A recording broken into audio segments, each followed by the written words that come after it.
James the Red Engine. Dear friends of Edward, Gordon, Henry and Thomas, thank you for your kind letters. Here is the new book for which you asked. James, who crashed in the story of Thomas the Tank Engine, settles down and becomes a useful engine. We are nationalized now, but the same engines still work the region. I am glad too to tell you that the fat director, who understands our friend's ways, is still in charge, but is now the fat controller. I hope you will enjoy this book too. The author, the Reverend Wilbur Awdry. James and the Top Hat. James was a new engine who lived at the station at the end of the line. He had 2 small wheels in front and 6 drive wheels behind. They weren't as big as Gordon's, and they weren't as small as Thomas's. The fat controller told him, "You're a special mixed traffic engine, James. You'll be able to pull coaches or trucks quite easily. But trucks are not easy things to manage, and on his first day they had pushed James down a hill and into a field. He had been ill after that accident, but now he had new brakes and a shining coat of red paint. The fat controller was quite kind to James. The red paint will cheer you up after your accident. You can pull coaches today, and Edward will help you." So James and Edward went together to find the coaches. Edward knew all about coaches and trucks. "Be careful with the trucks, James. They don't like being bumped. Trucks are silly and noisy. They need to be bumped and taught to behave. But coaches will get cross and will pay you out." They took the coaches to the platform and were both coupled on in front.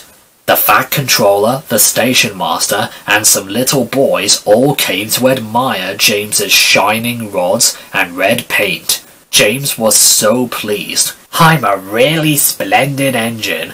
I'm so excited, I feel like going whoosh!" James let off steam. The fat controller, the station master, and the guard all jumped, and a shower of water fell on the fat controller's nice new top hat. Then the whistle blew, and James thought they had better go, so they went. "Go on, Edward! Go on, Edward! Don't push! Don't push!"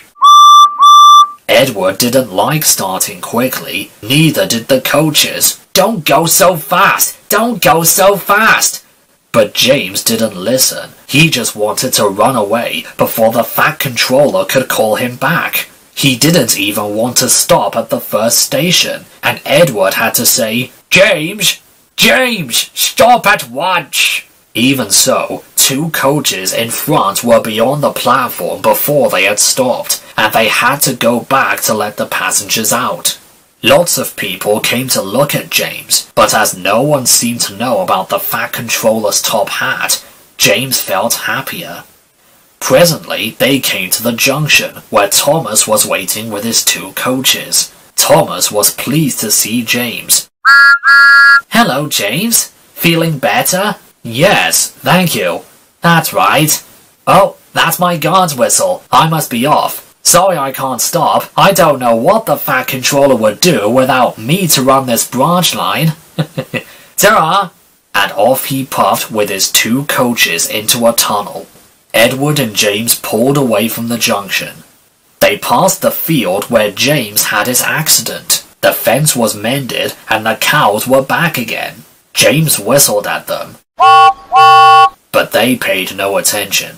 On went James and Edward through Edward's station yard, and they started to climb the hill beyond. "It's ever so steep, it's ever so steep."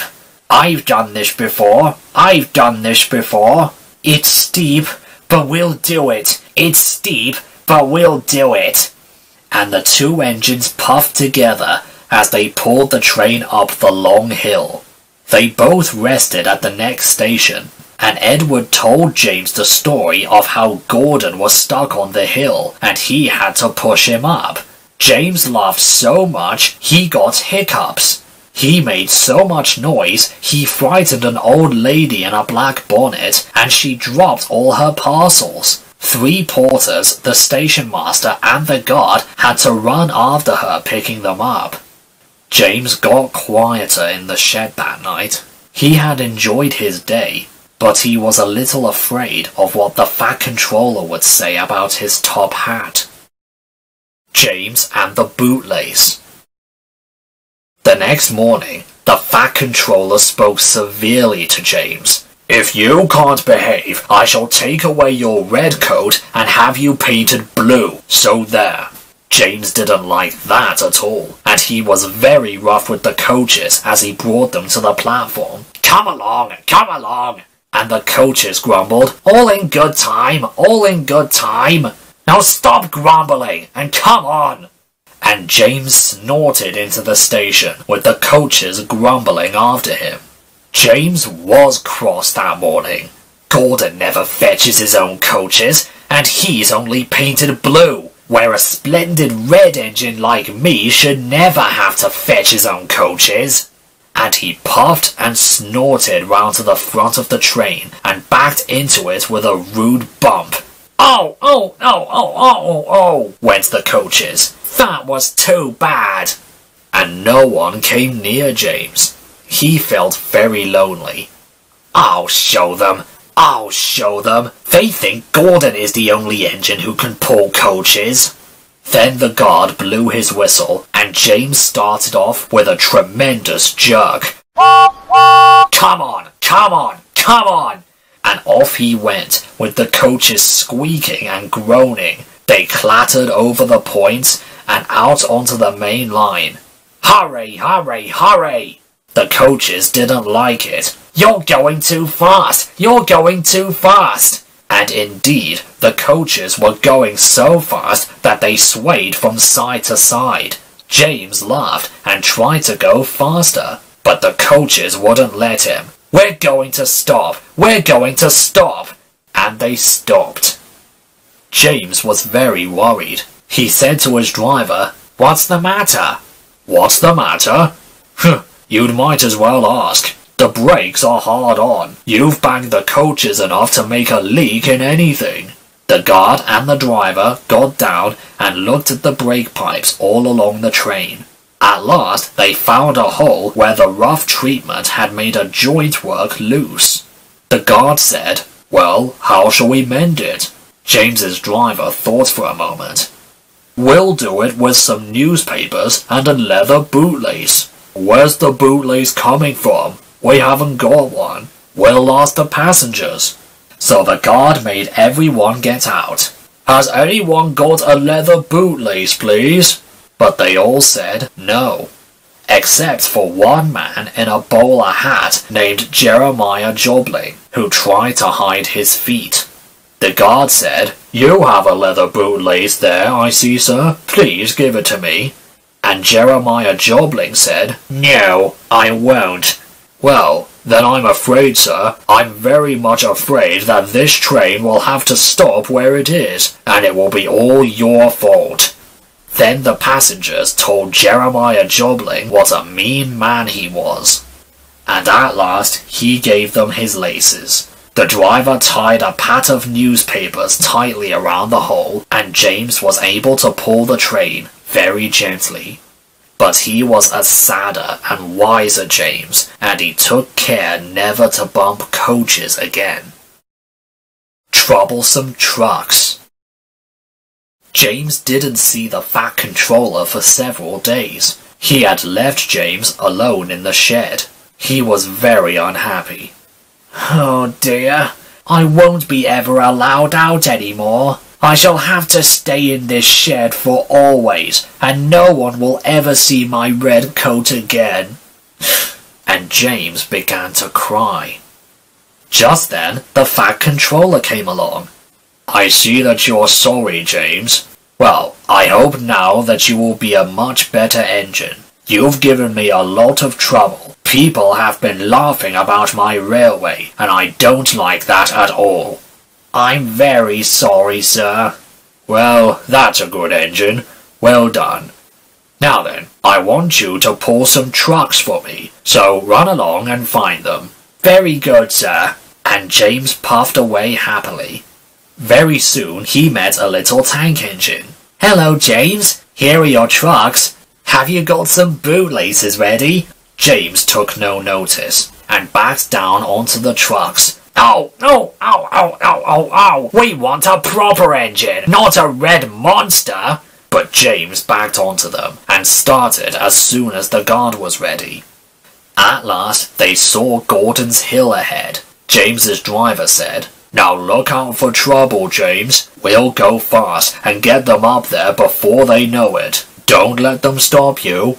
So James went faster, and they were soon halfway up the hill. "I'm doing it! I'm doing it!" But it was hard work. Then suddenly there was a jerk, and James got to the top easily. "I've done it! I've done it! Hurrah! It's easy now!" But the driver had shut off steam. "Oh, those trucks have done it again, James. We've left our tail behind. Look." Sure enough, the last 10 trucks were running backwards down the hill. The coupling had snapped. But the guard was very brave. Very carefully and very cleverly, he made them stop. Then he got out and walked down the line with his red flag. James backed the other trucks carefully down the hill. "Well, no wonder it was easy with 10 trucks running away like that. What silly things trucks are. There might have been an accident." Meanwhile, the guard had stopped Edward, who was pulling 3 coaches. "Hello, James. Shall I help you?" "No, thank you, Edward. I'll pull them myself." "Good. Don't let them beat you." So James got ready, and off he went. "I can do it. I can do it." Edward whistled after him. "You're doing well, James. You're doing fine." And James struggled up the hill, with clouds of smoke and steam pouring from his funnel. "I've done it! I've done it!" And James disappeared over the top. They reached their station safely, and James was resting in the yard when Edward went by. "Well done, James, well done." Then James saw, walking towards him across the rails, the fat controller. Oh dear, what will he say? What will he say? But the fat controller was smiling. "I was on Edward's train and saw everything. You've made the most troublesome trucks on the line behave. After that, you deserve to keep your red coat. Well done, James." James and the Express. Sometimes Gordon and Henry slept in James's shed, and sometimes they talked of nothing but bootlaces. James tried to talk about engines who got shut up in tunnels and stuck on hills, but they wouldn't listen and went on talking and laughing. Gordon would say, "You talk too much, little James. Now a fine strong engine like me has something to talk about. I'm the only engine who can pull the Express. When I'm not here, they need 2 engines. Think of that.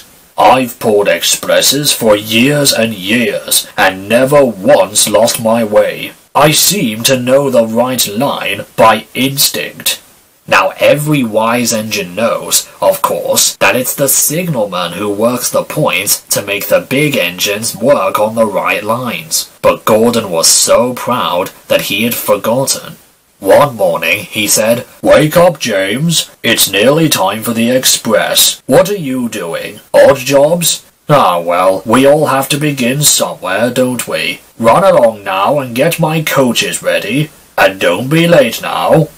James brought Gordon's coaches to the station, and Gordon backed onto the train. He was showing off like anything. "Make way there! Make way!"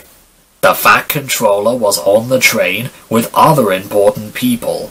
The guard blew his whistle, and Gordon started. "Look at me now! Look at me now! Goodbye, little James. See you tomorrow." And the coaches glided after him out of the station. James watched the train disappear around the curve. Oh dear, I wish I could pull the express. And then he went back to work.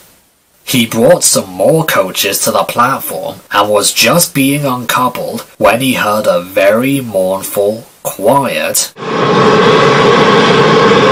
and there was Gordon trying to sidle into the station without being noticed.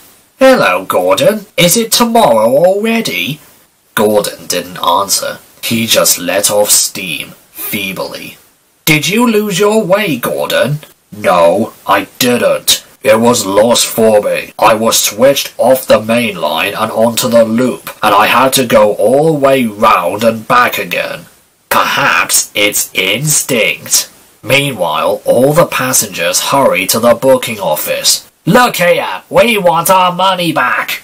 Everyone was making such a noise that the Fat Controller climbed onto a trolley and blew the guard's whistle. Now wait a moment, please. I will promise you a new train if you all just keep quiet. Now, Gordon here can't do it, but perhaps James will pull it for us. Oh yes, sir. I'll try. So James was coupled on and everyone got in again. Do your best, James. I will, sir. And off James went. Stations and bridges flashed by. The passengers leaned out of the windows and cheered.